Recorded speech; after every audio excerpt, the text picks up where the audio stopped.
for a second. So my career has been in physics and chemistry, actually. It's normally called the line between the two. And it's only been recently, within the past 18 months, I've actually moved into engineering. Weird people, engineers. I'm learning to be one of them, and I did my first actual CAD design 3 weeks ago. I think fascinating, really fascinating. This whole range of things, different types of screws as well. Never knew about the type of screws. Anyway, yeah, waiting on complex geometries, organisms to algorithms. So I say I'm a physicist. I'm a computational physicist. And actually, my research interest is fairly broad, though I'll explain what the underlying concept is. So largely speaking, which is what I'll be talking about today, my favourite specialism is wetting problems, multiphase problems, and particularly when those interfaces are interacting with interesting solid objects. That's when I get particularly excited. And that's really what I'm going to be focusing on for this talk. But it's not the only thing I do. Well, apparently it is. I do a bit more of that, looking at fundamentals of capillarity as well. So I do a little bit of the theory surrounding how liquids flow a little bit, but actually it's more static phenomena that I'm really interested in. There's still a very rich field of research to be done on fluid statics without even getting into dynamics, but I tread the line between the two. Different perspective, I do a lot on elasticity and buckling, so ranging from buckling of thin shells through to biological systems. I had quite a nice paper last year on looking at how the optic nerve in the eye actually buckles under pressure, so that's quite cool. Through to sort of colloidal systems, colloidal crystallization on curved surfaces, and that ilk. The underlying theme to all of these, though, is this concept of energy landscapes. Basically, if you're able to write down behaviour of your system in terms of a free energy functional, then I can minimise that, find pathways through the landscapes, minimum energy pathways principally, etc., etc. And so underlying that itself is then algorithm design. Actually, how do you do minimisations and transition state searches in landscapes where you have up to 10 million degrees of freedom? How do you do that efficiently, both from a time perspective and a computer memory perspective? So I'm really interested in sort of taking this bottom-up approach then from designing the algorithms to be able to do the stuff that I'm interested in, and then apply it to interesting things as well. Speaking of, today's talk, I've got sort of three mascots along with me. Is that feedback in here, do you think? Can you hear that? Let me find I think me. it's behind us. No, it's coming from you. Okay. Please, it's not just me. So I've sort of brought along three mascots, if you like, for my talk today, because I'm focusing on wetting on complex geometries. And those three mascots are three different biological organisms, which I'm going to use as an excuse, really, to talk about these three different areas of wetting. The first mascot that I talked a little bit about in the abstract is this springtail beetle. It's a small insect that dwells in quite waterlogged conditions. And actually, if you put it under an electron microscope, whether it likes it or not, you can find these extraordinary microstructures and nanostructures decorating its skin. My second mascot, if you like, the second part of the talk is the sea roach. I'm sure there's been more romantic names for creatures. It's pretty cool in that it has rough patches on the front of its legs like this, so that when it places them in close opposition and just stands in damp sand, water will spontaneously rise. Capillary rise phenomenon against gravity, but it can do it particularly strongly. And my third mascot is a plant. It's the water fern, or Salvinia molesta.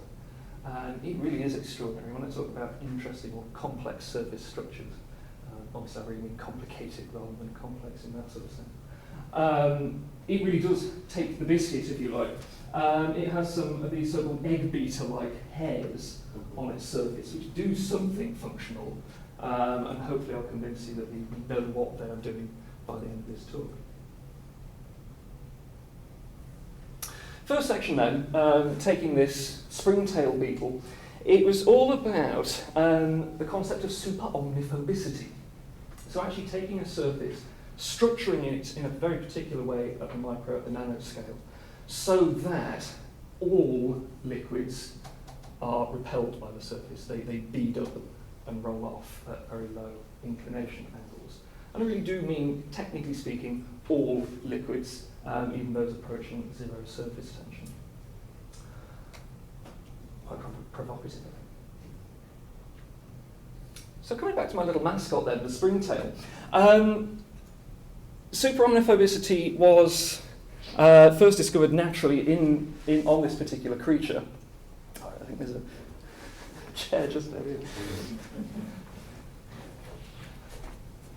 And I say, under the electron microscope, you see its extraordinary sort of overhanging, sort of mushroom-shaped baby structures, which give the surface this extraordinary property that if you put a droplet of water on it, or even a droplet of hexadecane, very low surface tension liquid on it, it still beads up and rolls off. It can do this for a variety of liquids, not just surface tension, low surface tension liquids, but under pressure, when surfactant contaminated. And the surface is even more remarkable in that the actual surfaces themselves are abrasion resistant, naturally anti-fouling, so they're receiving a heck of a lot of attention at the moment for a variety of applications, which I'll go on in a minute. They have been fabricated. 2014 saw the first fabrication of them using quite involved lithographic methods. But since then, there's been quite a plethora of different groups using 3D printing principally. It's gotten good enough now to create structures on the correct length scale to be able to make these complicated geometry. The whole purpose or the whole principle of these surfaces is that they can maintain a vapor level, or principally an air layer, actually trapped under the tops of those little mushroom-shaped structures. So that any liquid that sits on these structures literally just perches very delicately on top. And because of this sort of delicate perching, this balancing act, if you like, on top of these structures, it means that if you tilt the surface even very slightly, that liquid just rolls off. However, I deliberately use the phrase sort of delicately balanced because one of the failure mechanisms of these surfaces, or the failure mechanism, if you like, is if water actually invades this air layer underneath. And then actually, rather than being very water shedding, they're sticky, and water drops will stick to the surface, it will invade through the surface texture. For the springtail, that's exceptionally bad news because it needs this air layer to actually be able to undergo gaseous exchange and respire and breathe. As soon as this happens, it dies, which really begs the question, why does it choose to live in water-logged environments? But that's a question for them, really. So I mentioned a range of exciting applications, anything from sort of anti-fingerprint phone screens and please glasses at some point in the future, antimicrobial surfaces for medical equipment. I'm going to focus on one at the end of this, water purification membranes, membrane distillation is an efficient sort of newish technique these surfaces might help, all the way through to sort of anti-residue food packaging, so there's sort of a sustainability tilt to this technology. Principally then, if we get down to the nuts and bolts, when we're thinking about understanding the wetting properties on these surfaces, it really does depend on the type of application we're looking at as to what properties we really want to look at and to optimize ultimately. But certainly there are three wetting properties which are shared by pretty much all applications, regardless of what you're looking at. And these are the contact angle hysteresis.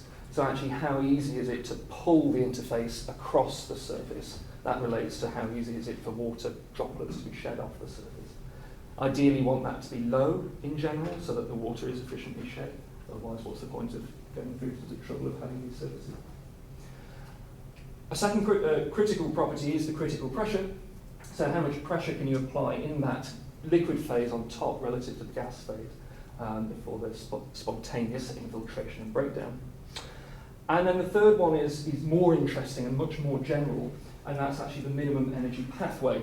So given any possible perturbation that you can make to this so-called suspended state, what is the minimum energy barrier by which liquid will invade that structure underneath?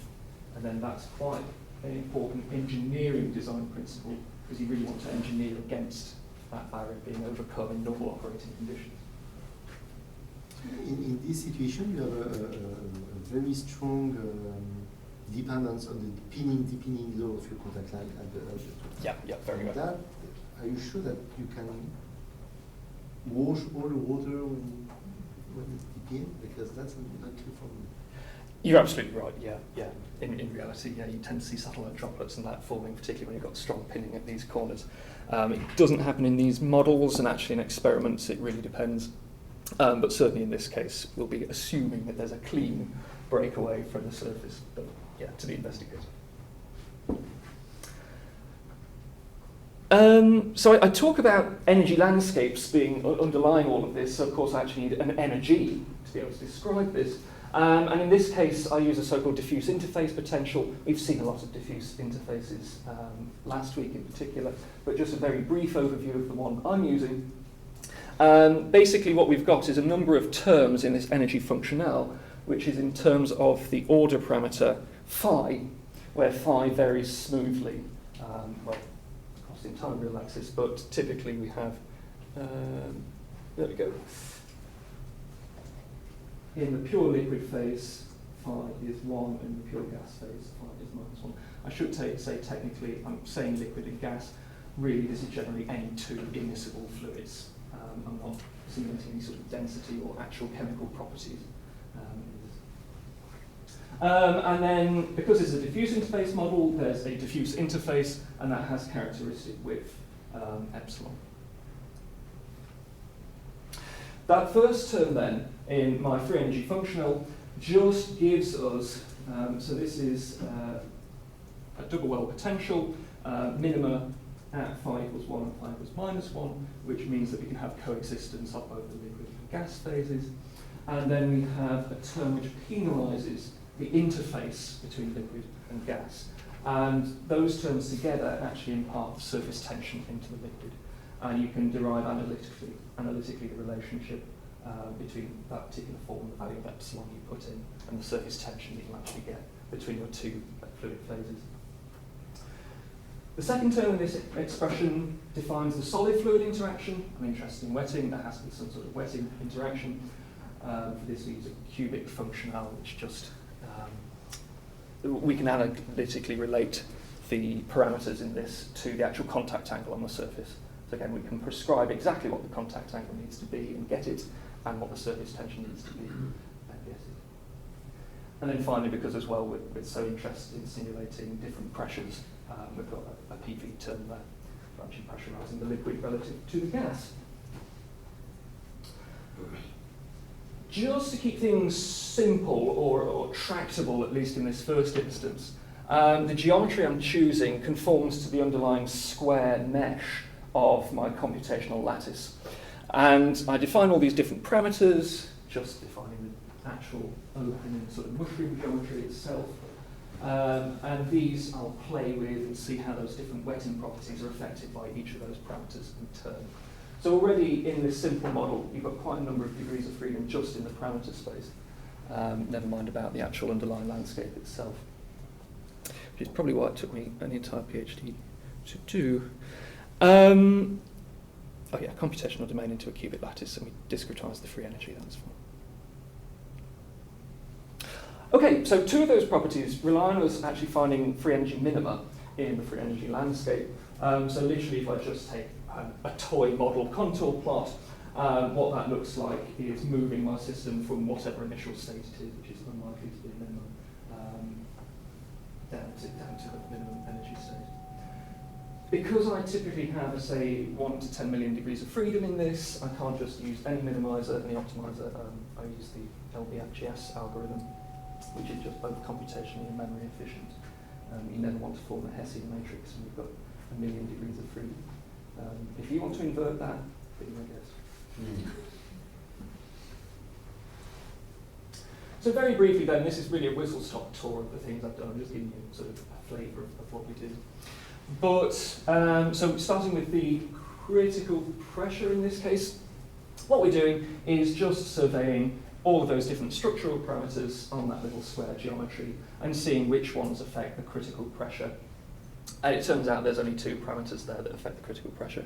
The area fraction, or rather the ratio of the cap area to the periodic area of the unit cell, and also the pillar height.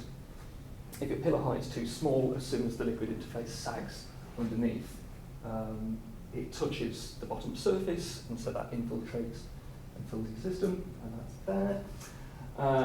But if your pillar is sufficiently high, then at some point you can no longer simultaneously satisfy the constant mean curvature of that liquid vapor interface with actually the shape of the contact line that's pinned on the underside of that cap. So too high pressure means you get spontaneous sort of ballooning of the interface, and it just fully floods the system that way. So anyway, you can survey all of these properties, do lots of interesting analyses on that boundary between the two modes of behaviour, and do some modelling on what that interface actually looks like from a surface of constant mean curvature sort of perspective. So that ticked off the list. Number 2 was the contact angle hysteresis. So in this case, again, we're surveying all those different structural parameters, seeing what sort of angles you need to apply to actually pull the liquid vapor interface in one direction or push it in another direction. The difference between the two is the contact angle hysteresis. And like with the critical pressure, there's actually quite a few different mechanisms by which liquid will either advance across the interface or be pulled across, recede from the interface. And we can characterise each of those and model them, etc., etc. The important point here is we do that survey. We quantify exactly what that hysteresis looks like. And then the final one is this idea of the minimum energy barrier. But actually, I just want to talk about that in a little bit more detail. You've possibly come across this idea before, but if not, it's illuminating to talk about it. So what we have in my little toy model, well, we have our two stable states in this free energy landscape. I've labelled this one the collapsed state and this one the suspended state. It really is just an illustration of this, it's nothing quantitative. And principally what I want to know is that actually, under any sort of perturbation possible, how easy is it to get from the suspended state to the collapsed state? Well, when I've got a 2D contour map like this, it's easy for us visually to see what that looks like. We want to walk up the least height possible, pass through a saddle point of negative Morse index 1, and come back down the other side. But that's the rub. How do you actually find that saddle point of Morse index 1 with one negative SU eigenvalue? You can do lots of matrix stuff, but again, if you've got a matrix and many degrees of freedom, you really don't want to be doing matrix stuff. So instead, we need to think a bit more ingenuity, a bit more creativity, if you like. The method that we use to do this in this research is actually called the string method, which was invented way back in 2007 by Ren van den Eyden. And it's quite conceptually simple. Basically, it's a so-called chain of states method. So you initialize a range of different images between your two endpoints, versions, states of the system between your two endpoints. And then what you do is partially relax each of those images downhill, so they begin to move sort of down and out, as it were. And then you reinterpolate those images along their connecting pathway. So there's the sort of the line segments connecting the images, and then there's them reinterpolated. Basically, you just keep repeating that process, keep iterating that process, that partial relaxation, that reinterpolation. And ultimately, what you end up with, you're guaranteed to end up with an approximation to the minimum energy pathway, which passes through this saddle point here. From there on, your job is almost over, but not quite, because actually, typically, these images are quite coarsely spaced, and you typically want to refine your approximation to this transition state. you could do loads of images across the landscape, but that's really inefficient. So instead, we then use an uphill ascent method. In this case, we use the climbing image method, which just evolves one of those images downhill in every direction except this tangent vector. And again, that's guaranteed to reach you at this saddle point, so long as you're in the vicinity of that saddle point. Works most of the time.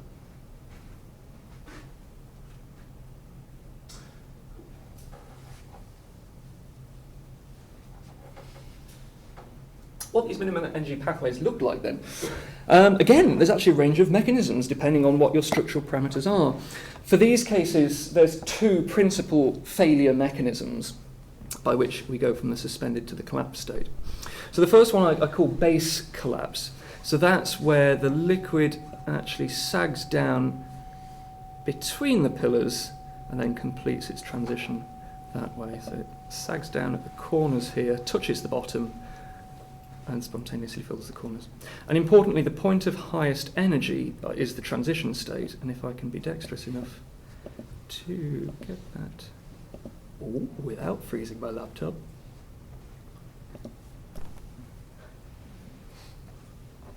I've asked it too much.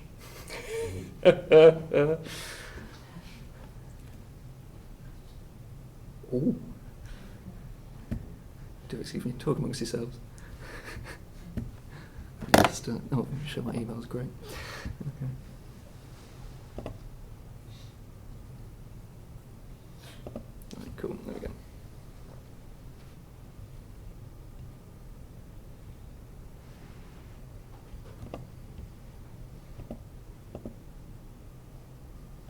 Right.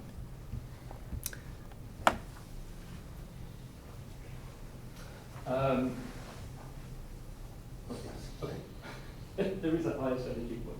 It's the point just where the liquid just touches the corner of the periodic image there. So that's one mechanism by which failure can occur. The second one is actually much more severe than these doubly reentrant mushroom-shaped geometries. And by severe, I mean it has a much lower energy barrier. It's the cap contact mechanism. It's a condensation mechanism actually within the cap itself. So if you stare either at the underside of the cap here, or sort of within this transparent structure on the undersides of the cap, if I play the movie with 100% guaranteed success, you'll see it. There we go. You might have just seen it briefly fill up from the underside of the cap and then separately join with the rest of the liquid. So you just look to the minimum, the situation where you change a parameter. Your parameter is what? Between these two. Yeah. In this case, it's possible that they exist simultaneously on the structure, so actually it's how I initialize those strings through the landscape, which will determine which one I actually converge to. But I'm pleased you mentioned that because indeed, you can vary the different structural parameters, and in this case, it's the height of the structure, the cap width, and also that lip depth here, which become really important in determining A, which of those two mechanisms is available, and B, which actually gives you the lowest energy barrier out of the two, and that's going to be the most likely mechanism for that collapse to occur.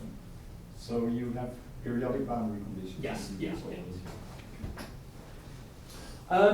So this time we can survey all of that, map it all out, do a contour plot, this time it's a 3D contour plot, and just work out exactly what the minimum energy barrier is. So ultimately then, we've got these three surveys for our three different wetting properties, and that's well and good, we've learned a lot from it, but we really want some sort of more satisfying conclusion to it than that. What is the best geometry, is what we want to ask. And of course that's very application specific, and the specific application we choose is this membrane distillation technology. So the idea is, what you do with this technology is you pass hot, contaminated liquid, by hot I mean about 70 degrees Celsius. It could be full of oils, salt water, anything from industry, that kind of thing. You pass it over a porous membrane, which is just filled with vapor or air, and you have your reservoir of clean, pure water on the other side. So the idea is this hot, actually pressurized fluid vaporizes pure water passes through and it condenses on the other side. And it's actually quite an efficient technology for water purification. People are getting excited about it. The issue is, it's very prone to fouling. So this membrane itself, if you pressurise it too much, the liquid gets in. If you've got oils at low surface tension as well, they're a nightmare because they get into the membrane as well. And so actually what we propose is that if you have a doubly re-entrant geometry on your surface, that solves a lot of these problems. It is the most resistant geometry you can place as or coat that membrane in. Okay, so if you want to optimize the doubly re-entrant geometry for this specific application, how do we do that? Well, perhaps the most dumb thing to do is just to smush all of those different surveys together and come out with a single score for each different geometry. And that's informed by the desires of, or the performance characteristics that we require from each of these three wetting properties. So in this case, the typical operating pressure in that hot liquid is about 100 kilopascals. So we want some sort of smoothish function which favours structures that have at least that critical pressure, but there's no point going too much over that, it doesn't help you. The energy barrier, you don't want any sort of thermal fluctuations to be a problem there because that really is an issue. So as long as your energy barrier is about 100 kVt, that's fine, thermal energy unit. And you ideally want your hysteresis to be minimised because as liquids flow across this surface, you want sort of oils and contaminants to be swept away rather than clogging up the actual pores themselves. So again, a little bit dumb, but it works. And then you can compile the scores that those three through. So when you do this, when you actually combine all these three surveys into one, you end up with this sort of scoring landscape, which is a six-dimensional landscape. But for our mere mortal eyes, I've condensed it down to 3, and then in fact 2, just to give us an even more detailed look. And principally, you've got something that looks like the actual scale of the system itself, the width of that cap relative to the periodic length scale, and for example, the lip depth of the cap tend to be quite important parameters in the scoring landscape. And then if you slice through at some particular set of parameters, you can see you get this optimized geometry.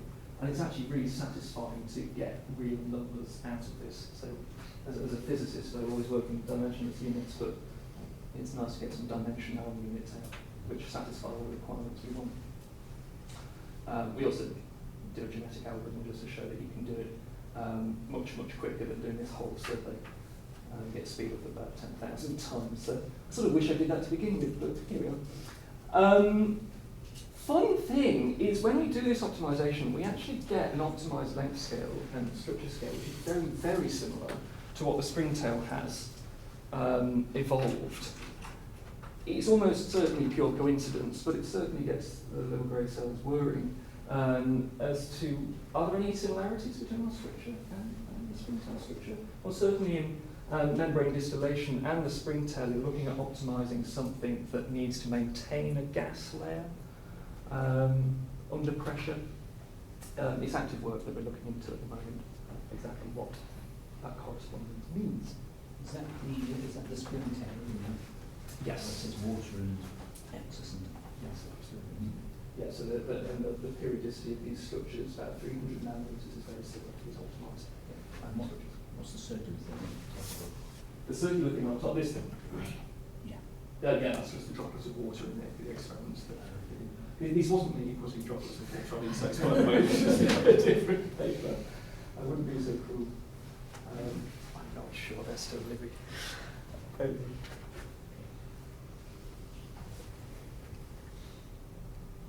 That was part 1. Part 2 then is this idea of rough capillary rise. This comes back to my second mascot, which was the sea roach. But many animals in nature have shown, or actually organisms in the plant kingdom, are very, very adept at manipulating water. You know, it's so essential to life. Of course they are, actually. So if you want to do wetting physics, you typically go and look to nature first to see if it's been done already, and then sort of work backwards. So I've already mentioned the sea roach. It puts these rough legs together to be able to undergo capillary rise and drink. There's other things such as the thorny devil lizard. This is quite a famous one. Very similar principle. It can just stand in damp sand and imbibe water up through its arms and right into its mouth. And then you've got other things like the pitcher plants, which, as they produce digestive juices down here, there's actually very efficient mechanisms to transport capillary rise mechanisms to transport that liquid up on the interior of the plant and also wet this lip edge. And when it becomes wet and slippery, that's when insects fall in and meet their untimely end.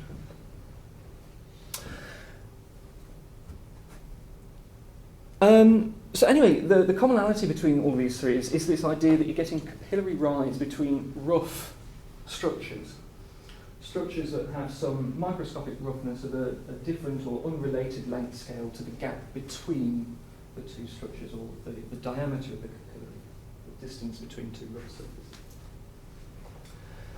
This has very, very important applications, not just in nature, but for ourselves, in our built environment principally. It's a massive problem in America at the moment, but I doubt it's just in America, is actually infrastructure degradation, so particularly concrete fatigue.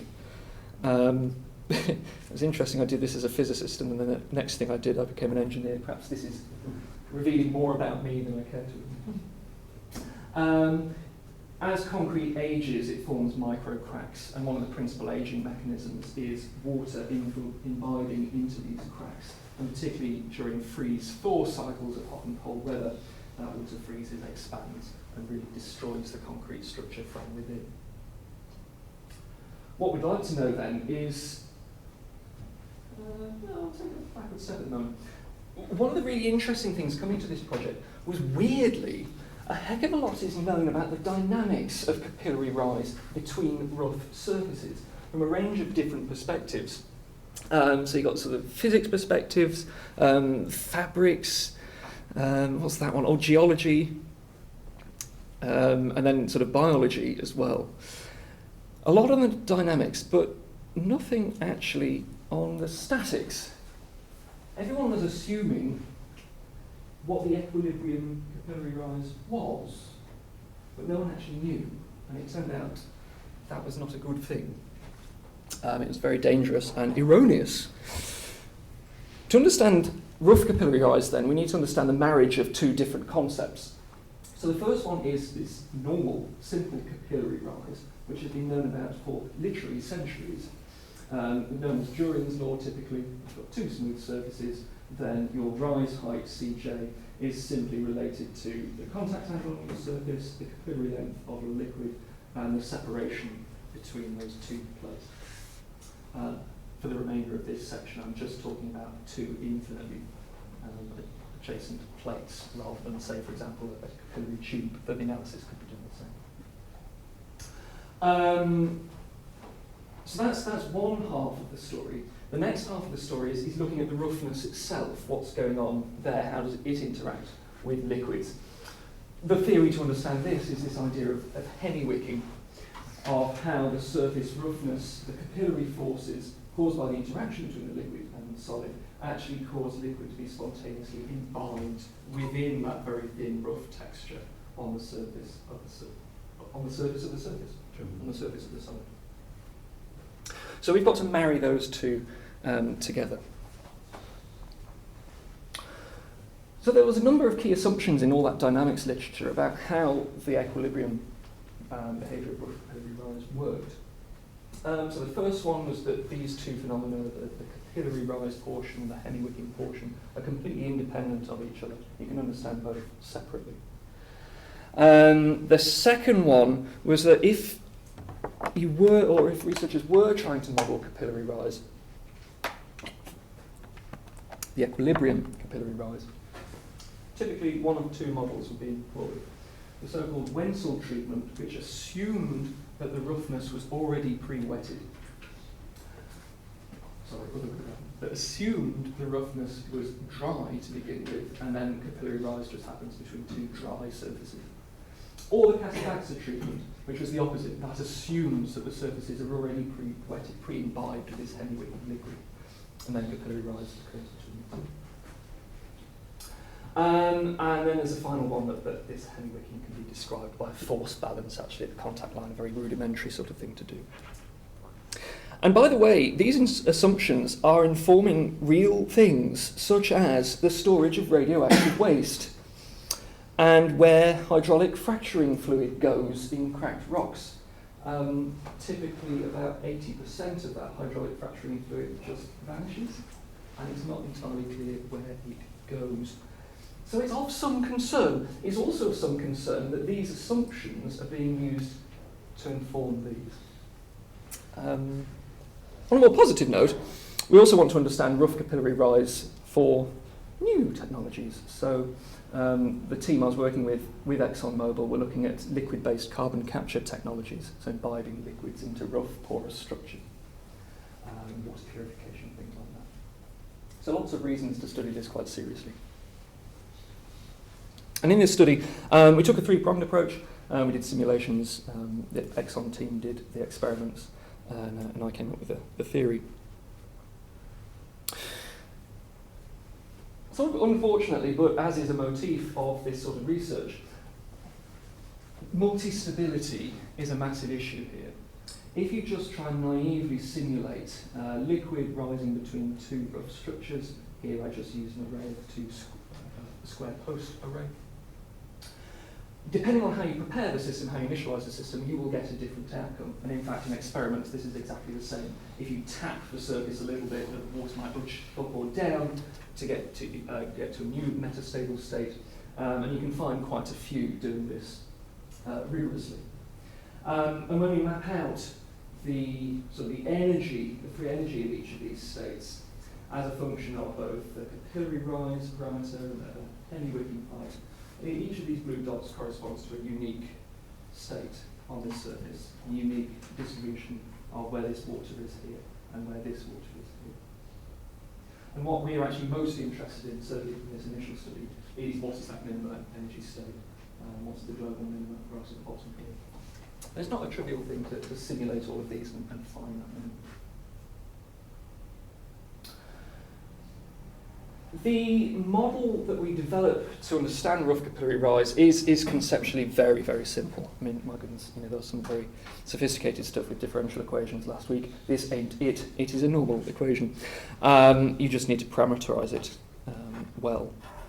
And largely speaking, what we do is just, we characterize the energy associated with forming fluid, solid, or fluid interfacial areas for a given configuration, sum that all up, and then minimize it with respect to both the capillary rise height, which is defined from the bottom of the system to the bottom of your meniscus, the actual meniscus height itself, which is from the bottom of the meniscus to the top of the meniscus, and then finally the hemi-wicking height h, which is defined from the top of the meniscus all the way up to the top of your hemi-wicked column. The idea is then you express each of these different interfacial energy contributions in terms of those parameters, sum them all up, and minimize with respect to both the capillary rise height C and the hemi-wicking height H. The meniscus has to be modelled separately. It's not part of the minimization. And ultimately you end up with a range of different outcomes. Rather than staring at the equations, I'll show you what the graphs look like.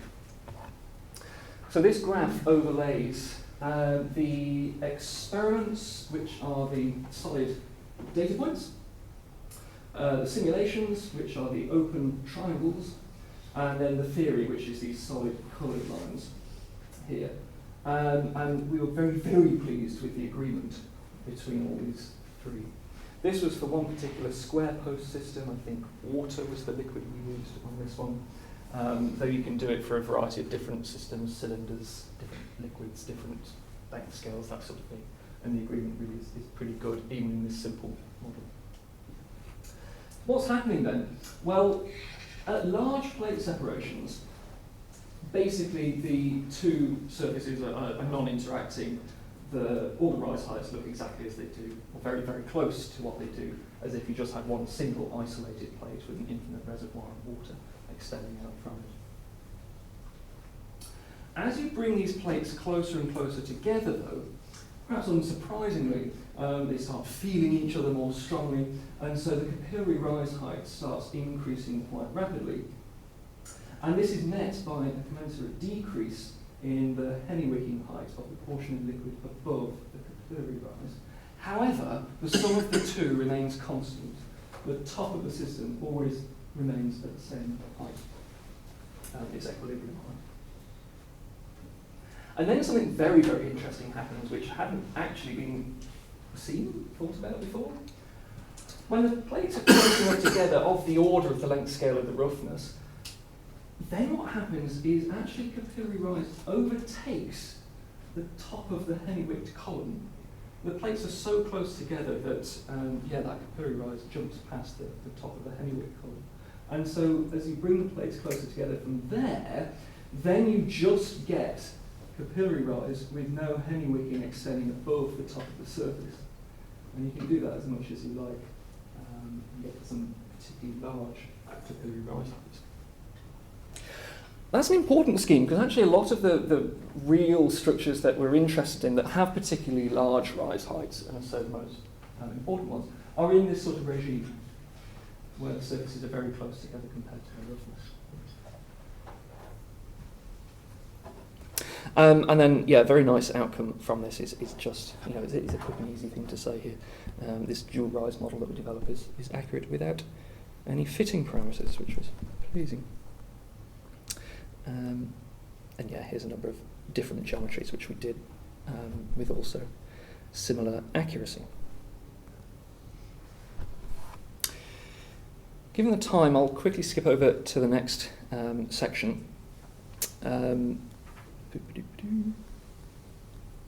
There's the grade card for the assumptions there, and sort of the overall grade. Okay, final section then.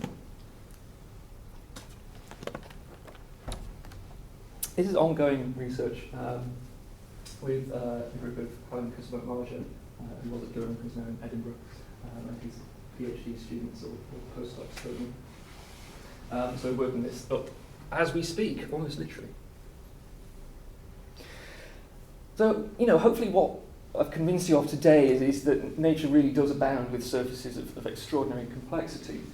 We've seen this in animal and plant kingdoms, in geology, in rock fractures, but also increasingly in man-made surfaces, either not with the anticipation of controlling wetting, such as in our woven fabrics, for example, or very much with the intention of controlling wetting. So there's some interesting directional wetting structures that have been developed at the moment. What's difficult to do, though, is actually simulate what the wetting does on those smooth, those complicated surface structures that typically involve topological changes at the interface as you increase the volume or increase the pressure in the fluid. And whatever numerical scheme you use has to be able to deal with that complexity robustly. And there's a lot of competing factors. If you want to design a piece of software or an algorithm that can simulate wetting on these complex structures, it's got to, the fundamental thing is I want it to be able to simulate the static contact angles and all those parameters I talked about earlier.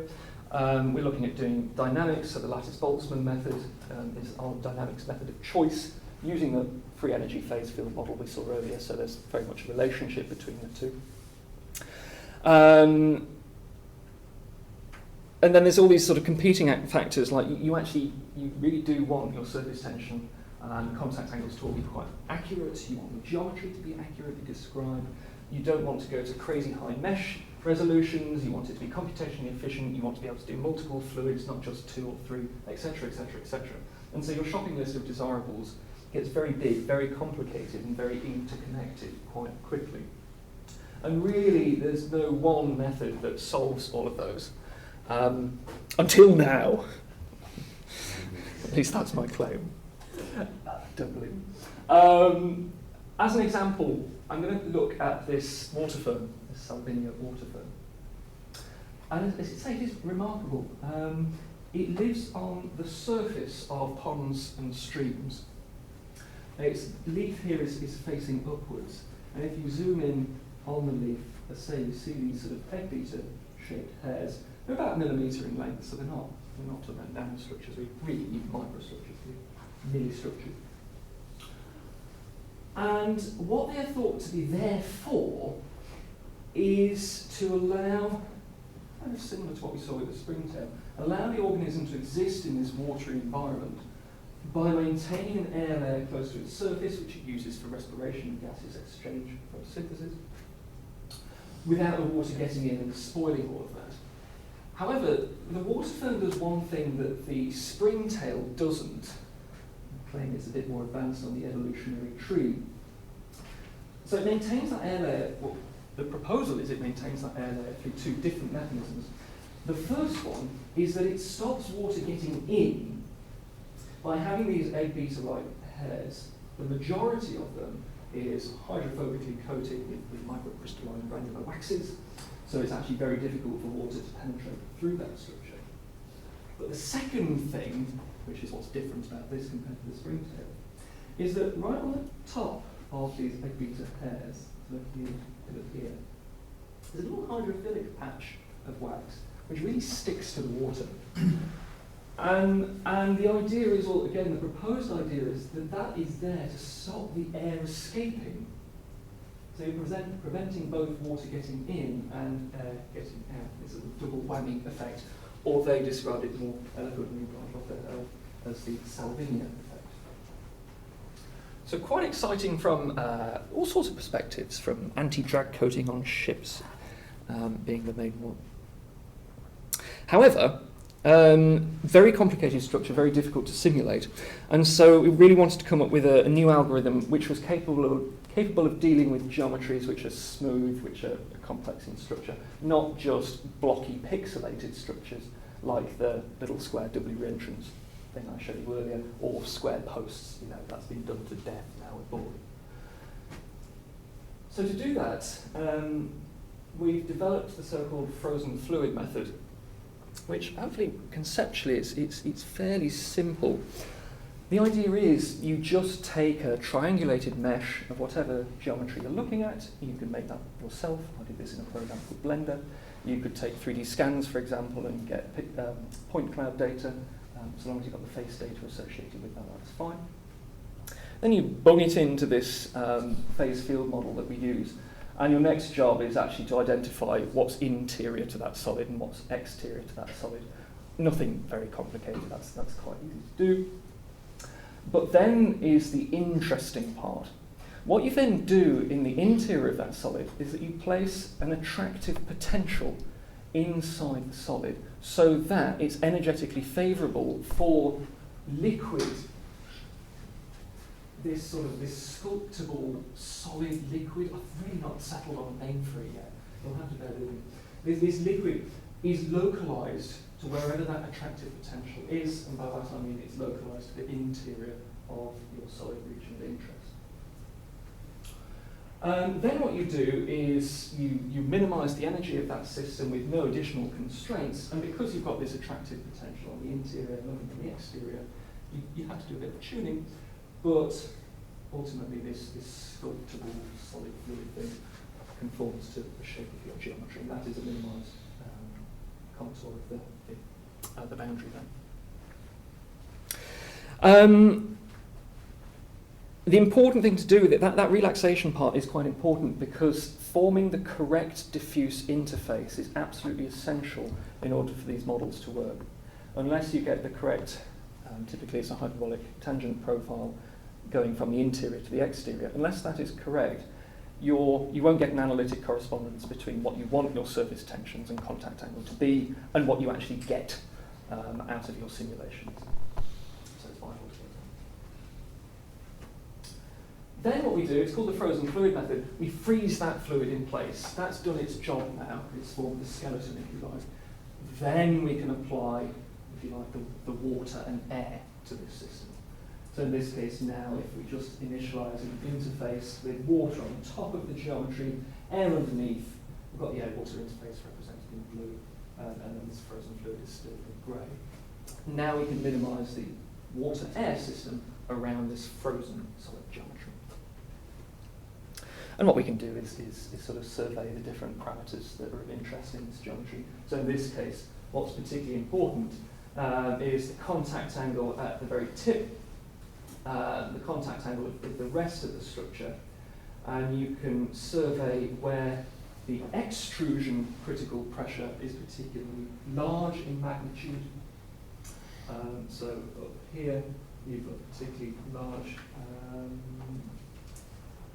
extrusion pressures, not negative pressures. And then you can look at the intrusion pressure, which is where you're forcing liquid into the system. And in this case, at high base contact angles, you have particularly large intrusion pressure. And then you can look at the difference between the two, the so-called critical pressure asymmetry. And when you work it out and look at actually what the water furnace is doing, it's in a region of relatively high critical pressure asymmetry. It could do better by making the base more hydrophobic and the tip more hydrophilic, but this is very much within real biologically relevant material parameters, so it's done an okay job. Just to make sure I understand, the fact it's a frozen liquid means that it is liquid in terms of your function phi, it's a -1. Yep. So it should not, then you should not have the choice for the contact angle in that case. You should be somehow waiting because your liquid should be, no, or did I miss something in your frozen liquid? Yeah, I've been a bit naughty. We're now moving into a ternary free energy model. So actually you can independently define the interaction energy of the water with the solid relative to the air with the solid. And it's that difference in interaction energy which defines the contact angle. So instead of frozen fluid, if you would be able to define another phase, and then you would have it like that, so that you can Exactly. guard with some. Yeah, we're looking at full fluid liquid infused surfaces at the moment, but in principle it applies to an arbitrary number of liquids. So that's sort of almost completely brand new research. We're quite happy with that. We're about to publish it in a couple of months. And ultimately then we think we've managed to validate at least the cartoons that were published way back in 2010 about potentially how the surface works and why it works. And we're actually finally able to do the simulations to show that is sort of the case. There's some nuance there that isn't captured in this simple model, but largely speaking, good. Final thing to say just before I wrap up. I just want to acknowledge Royal Society funding here. They've been very generous and completely blinkered in giving me some money to actually do experiments. Who thought it would be a good idea to give the computational guy lab access? But here we are. No, it's fantastic. What I'm quite interested in doing is, because we've got all these complicated geometries, and because of reviewer 2 always saying, have you done any experiments to validate your models? I want to be able to say yes. So I've now got a quite high resolution 3D printer, 20 micron resolution. It's just a hobbyist 3D printer, it costs like 500 quid. But the technology's really advanced at that stage. And some camera setups, etc., that's capable of actually measuring forces, capillary forces of single droplets, and also, of course, measuring the morphology of those liquids themselves. So regarding that research, really watch this space. I'm going to be in the lab pretty much now until forever. But there we go. Anyway, thanks so much for your attention. Happy to take questions.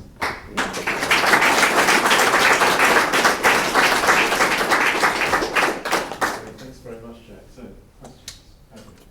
as an engineer, I've been conditioned to expect bad things to happen when you have a corner. Yes.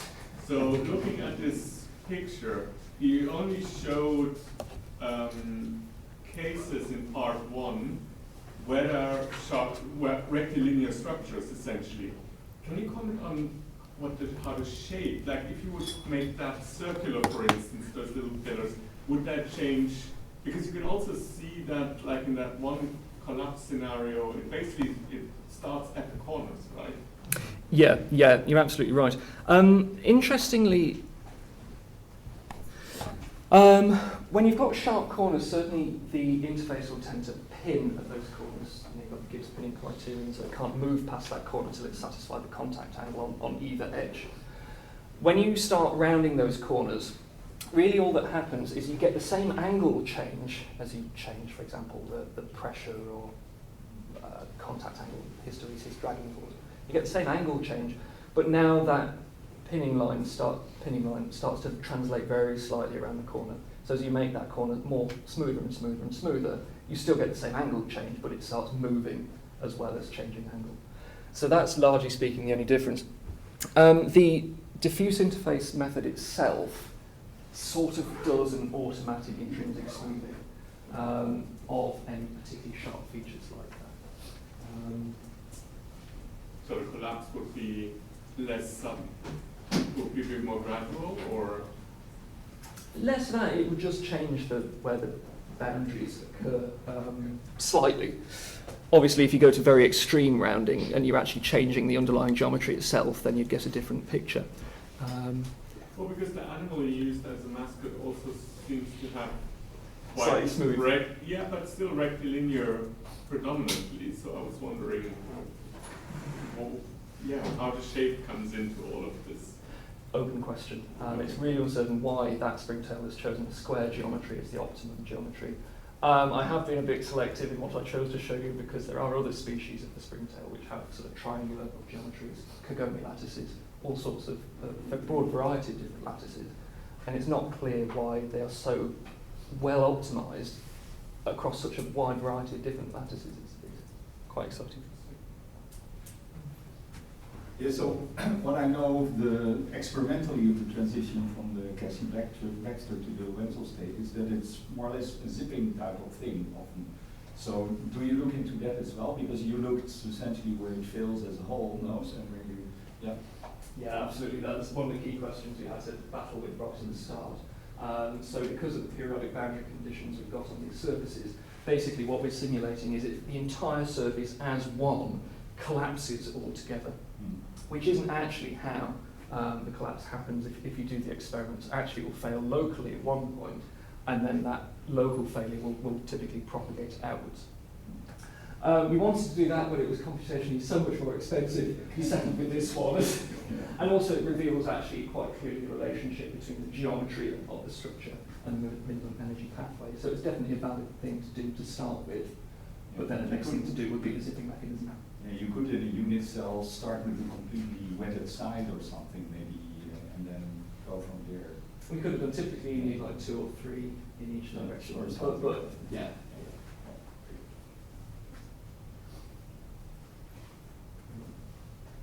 In your water purification membranes problem you showed, the sketch showed the membrane to be similar size to the other regions. Is that to scale, or what is the relative size of your membrane? No, this is my dexterity in PowerPoint. No, the thickness of that membrane is much smaller than the reservoirs above the road. Of the order of a millimetre, I believe, but I can't remember off the top of my head exactly what it is. Just to check, the solutions you've been showing are all steady state. Yes, everything is steady state, yeah. Steady states. Except for the minimum energy pathways, which were sort of quasi-dynamic simulation, or quasi-static. If you try to think it was a dynamic process, then is there a problem with conservation of mass, conservation of the air mass?